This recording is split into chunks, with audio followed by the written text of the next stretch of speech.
Hello everyone, Radhe Radhe friends. Welcome है आप सभी का आज के हमारे न्यू ब्लॉग में। तो कैसे हैं आप सब? आई होप आप सब स्वस्थ होंगे, मस्त होंगे, अपने अपने कामों में व्यस्त होंगे। हो चुका है एक नए ब्लॉग की शुरुआत। आज की ब्लॉग की शुरुआत होती है पूजा पाठ से। तो घर में तो पूजा मैंने कर लिया था, पर ये क्लिप थोड़ा सा मुझसे उल्टा हो गया था। पहले मैंने घर में पूजा किया था, फिर मैं बाहर आई थी, पर जब एडिट करने का टाइम हुआ ना तो थोड़ा सा उल्टा हो गया था। तो मैं छोड़ दी थी ऐसे ही। तो सूर्य भगवान को भी जल दे दिया, मतलब अभी वीडियो के हिसाब से। तो उसके बाद भगवान जी को अंदर नहला दूँगी।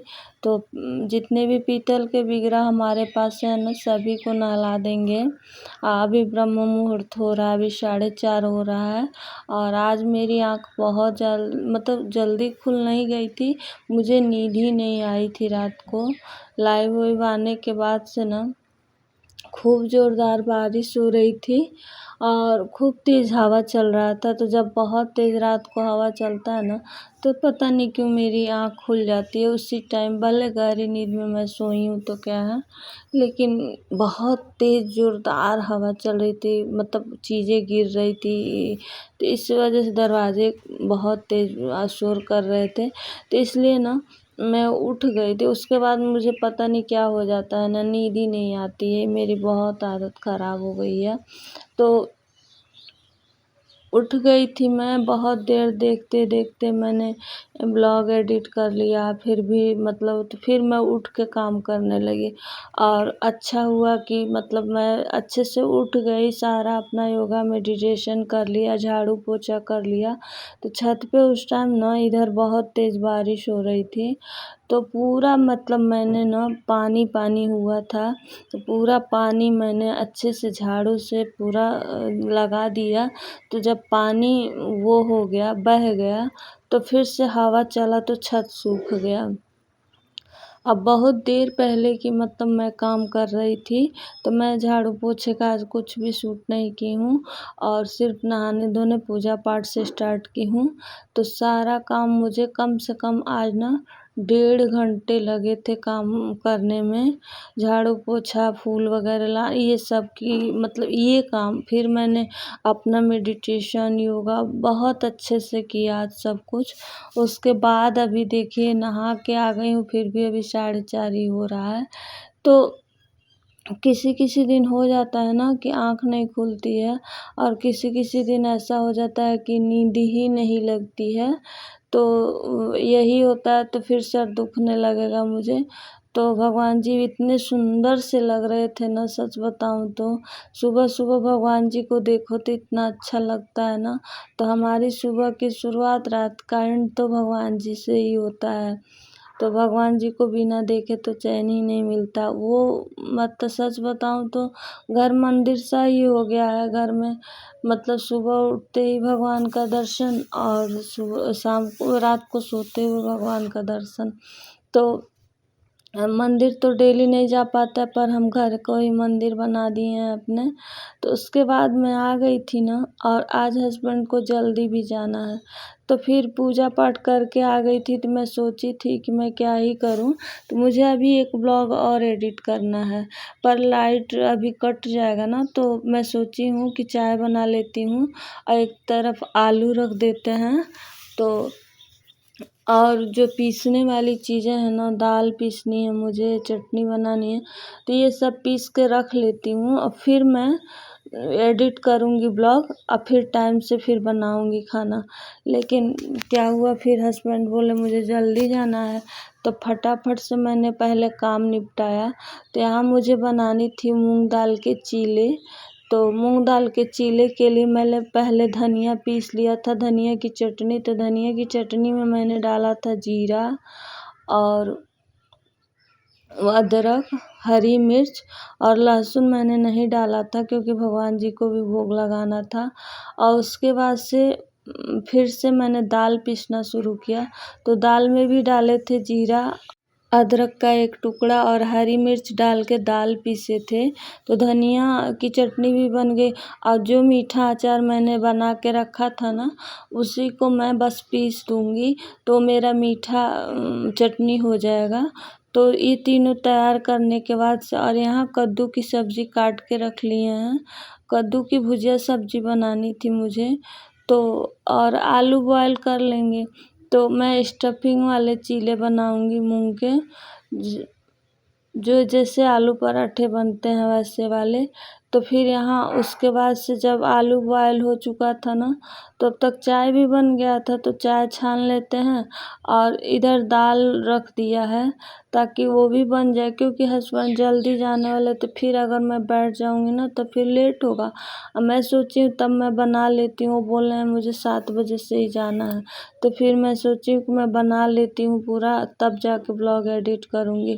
तो एक तरफ कद्दू की सब्ज़ी छौंक दिया था। बिना लहसुन प्याज का मैं खाना बनाती हूँ, ज़्यादातर ऐसा होता है। तो जब डालना होता है तो लड्डू बाबू के लिए पहले बना लेते हैं, या उनका बाद में बना लेते हैं, पहले खाना बना के हटा देते हैं ऐसे। लेकिन साफ़ सुथरे तरीके से बनाते हैं ताकि हमारे घर ठाकुर जी को भोग लगता है, तो भोग लगा हुआ प्रसादी हम लोग खाते हैं, जिससे मन बुद्धि सात्विक रहता है। तो यहाँ पे ना वो जो दाल पीस के मैं रखी थी ना, उसमें मैं डाल दूँगी 2 चम्मच सूजी, और थोड़ा सा ज़्यादा हो गया था मेरे पास, 2.25 चम्मच मान के चलिए। और 2 ही चम्मच उसमें बेसन डाल देंगे। इससे चीले का टेस्ट बहुत अच्छा होता है, चीला क्रिस्पी भी होता है इससे। और सिर्फ दाल से बनाएंगे ना तो उतनी क्रिस्पी नहीं होगी जितना कि बेसन और सूजी डालने से बहुत क्रिस्पी होता है। और इसमें अदरक और जीरा और हरी मिर्च भी मैंने पीस दिया था साथ साथ के। तो इसमें थोड़ा सा नमक डाल देंगे और हल्का सा मसाला डालेंगे, क्योंकि लड्डू बाबू को भी खिलाना है, तो ज़्यादा मसाला तीखे चटपटे नहीं बनाएंगे। तो उनके लिए एक पहले बना के निकाल देंगे, फिर से मसाला डालेंगे, क्योंकि छोटे हैं वो, उनको मिर्ची लगेगी। तो इस वजह से उसके बाद पानी डाल के इसको जितना चाहिए हमको उतना बना लेंगे। तो हम बहुत कम पीसे, हम दोनों लोग के लिए इतना काफ़ी हो जाता है। देवर जी तो है नहीं, तो वो इतना काफ़ी हो जाएगा, क्योंकि हस्बैंड में हमारे ज़्यादातर ये सब चीज़ें खाते नहीं हैं।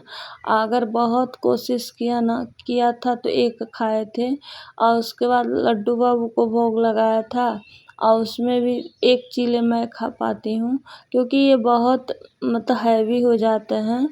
तो चीले ये बहुत फ़ायदेमंद होते हैं और टेस्टी भी होते हैं, और इसमें कोई नुकसान करने वाली चीज़ नहीं होती है। तो कद्दू की सब्ज़ी बन गई थी, तो फिर वही कढ़ाई में धुल के तेल डाल दी थी, हरी मिर्च हल्का सा डाल दिया था, जीरा डाल दिया था, पंचफोरन डाल दिया था। उसके बाद से उसमें डाल दिया था मैंने थोड़ा सा गरम मसाला, थोड़ा सा धनिया पाउडर डाल दिया था।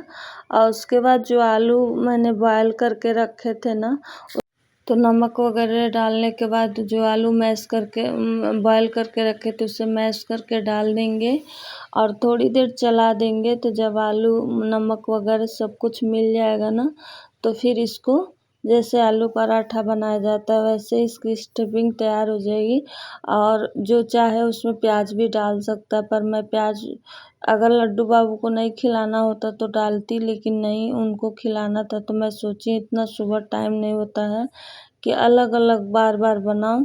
तो जब मेरा आलू का स्टफिंग तैयार हो गया था, तो मैंने इधर चावल भी रख दिए थे, दाल भी बन गया, चावल भी रख दी, और सब्जी भी बन गया।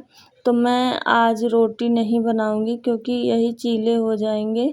और उसके बाद देखते हैं पतिदेव खाते हैं कि नहीं, अगर वो नहीं खाएंगे तो फिर थोड़ा सा वो हो जाएगा। देखते हैं क्या करना है, खाते हैं कि नहीं, क्योंकि वो ये सब चीज़ें ज़्यादातर नहीं खाते, इसीलिए मैं बहुत कम बनाती हूँ। तो मैंने तवे पे थोड़ा सा पानी डाल दिया था, हल्का सा पोंछ दिया था।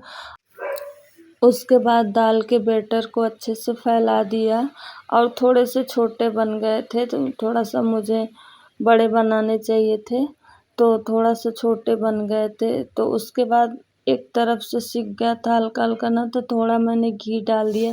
घी से ना इसका टेस्ट और अच्छा हो जाता है। तो हल्का हल्का बस डालना है और उसके बाद से एक तरफ सिक जाएंगे तो फिर अलट पलट के दोनों तरफ सेक लेंगे। ये तवे जो होते हैं ना, डोसा तवे, तो बहुत अच्छे से छोड़ देते हैं, इस पे चिपकता नहीं है, बहुत ज़्यादा ही नहीं चिपकता, थोड़ा थोड़ा किनारे से छुड़ा लो ना तो बहुत अच्छे से छूट जाते हैं। और ये नहीं है तो इसको खूब अच्छे से मैं थोड़ी ज़्यादा देर सेकूँगी, क्योंकि हस्बैंड फिर कहेंगे कच्चा है। तो उसके बाद दोनों तरफ से घी डाल दिया था और धीरे धीरे सेका था, जिससे क्रिस्पी भी हो गया था और अच्छे से दाल की चीज़ें हैं तो अच्छे से पक जाएंगी। जो डोसा बनाया जाता है ना तो वो तो बहुत पतले होते हैं और वो तो मतलब एकदम बारीक पीस से होते हैं ना, तो वो तो फटाक से हो जाए, लेकिन जो दाल के होते हैं मतलब बेटर ना, वो थोड़ा हैवी होता है, तो उससे थोड़ा ज़्यादा देर तक पकाना, मतलब कम आंच पे करके पका। उसके बाद स्टफिंग डाल दिया था, फिर ऊपर से डाल दिया था पनीर, और उसके बाद रोल कर देंगे चीले को। और रोल करने के बाद से ना, उसका मैंने ज़्यादा पकाया था ना चीले को, तो उसके वजह से ज़्यादा मुड़ नहीं रहे थे अच्छे से। और नहीं तो थोड़ा कम पकाओ ना तो जिधर चाहो उधर मुड़ जाते हैं। और दाल वाले थोड़े से मोटे हो जाते हैं ना, वो पतले होते हैं एकदम बारीक जैसे हो जाते हैं वो, और दाल वाले थोड़े से मोटे होते हैं, तो इस वजह से दाल वाला चीला उसके तो डोसे की तरह नहीं हो पाता है। फिर दूसरा भी बना लेंगे। एक तरफ चावल भी हो रहा है, पतिदेव नहा के भी आ गए हैं, तो वो पूजा कर रहे हैं, तब तक हमारा चावल भी तैयार हो गया। सीटी दे दिया, अब मुझे ठंडा, बस चावल ठंडा हो जाएगा तो फिर मैं तब तक ये चीले मैं भगवान जी को भोग लगा दूंगी। तो वो पूजा कर रहे हैं, उन्हीं को मैं दे दूंगी ना, तो मैंने निकाल लिया था भगवान जी के लिए। तो फिर वो पूजा कर रहे हैं तो वही लगा देंगे भोग। और सुबह का भोग ज़्यादातर वही लगाते हैं, मतलब हम भी लगाते हैं, ऐसा नहीं, लेकिन जब खाली हैं तो लगा देंगे, नहीं खाली हैं तो नहीं लगा पाते हैं। और छोटा बना दिया था ना, तो इसी वजह से स्टफिंग भर भर जा रहा था, तो नहीं कि थोड़ा मुझे बड़ा बनाना चाहिए था ना, लेकिन ये दाल है बहुत ज़्यादा नहीं फैलते हैं जल्दी। तो उसके बाद सारे पनीर को ही लास्ट था, तो सारे पनीर को डाल दिया था, जो भी स्टफिंग था वो भी डाल दिया था। इसको अच्छे से मोड़ देंगे, क्योंकि ये भी भर चुका है और छोटा है, तो इस वजह से इसको अच्छे से मोड़ना पड़ेगा दबा दबा के थोड़ा सा। अब बहुत टेस्टी बने थे फ्रेंड्स, सच बताऊं तो बहुत हेल्दी होते हैं। और बहुत, मुझे जब भी चीला खाना होता है तो मैं यही चीला बनाती हूँ। मैं बेसन के चीले वगैरह भी हेल्दी होते हैं, पर वो मुझे उतने अच्छे नहीं लगते हैं जितने अच्छे ये लगते हैं। तो फ्रेंड्स, आप आ जाइए, आप सब भी चीला खा लीजिए और टेस्ट करके बताइए कि चीला कैसा बना है। और उसके बाद मैंने हस्बैंड के जाने के बाद से सारा किचन साफ़ सुथरा कर लिया, तब जाके ब्लॉग एडिट किया था। तो अब आ गया है वक्त आप सबसे विदा लेने का। अब मिलते हैं नेक्स्ट ब्लॉग में। तो अगर आप सबको ब्लॉग पसंद आया होगा तो लाइक कर दीजिएगा, न्यू है तो चैनल को सब्सक्राइब कर दीजिएगा, और थोड़ा सा भी ब्लॉग पसंद आया होगा तो एक प्यारा सा कमेंट करके ज़रूर बताइएगा कि कैसा लगा। चलिए मिलते हैं नेक्स्ट ब्लॉग में एक अच्छे से ब्लॉग के साथ। राधे राधे फ्रेंड्स।